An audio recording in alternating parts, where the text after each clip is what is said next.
এই মানুষ জন্ম পাবার আগে 20 লক্ষ বার গাছপালা হতে হয়। আম, জাম, জামরুল কত গাছ হয়েছি, মুক্তি পেলাম কবে জানো, যেদিন তুলসী বৃক্ষ রূপে আমার জন্ম হলো।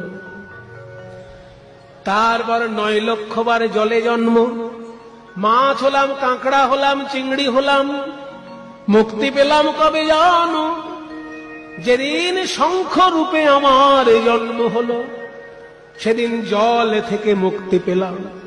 স্থাবরং লক্ষ বিংশতি নবলক্ষাশ্চ জলজা। তারপর কৃমিনাং রুদ্র লক্ষাশ্চ, 11 লক্ষ বার পোকামাকড় হলাম। নানা রকম পোকামাকড় হতে হতে যেদিন আমি মধুকর, যেদিন মৌমাছি রূপে ফুলের মধু সংগ্রহ করে চাকে ভরে দিলাম,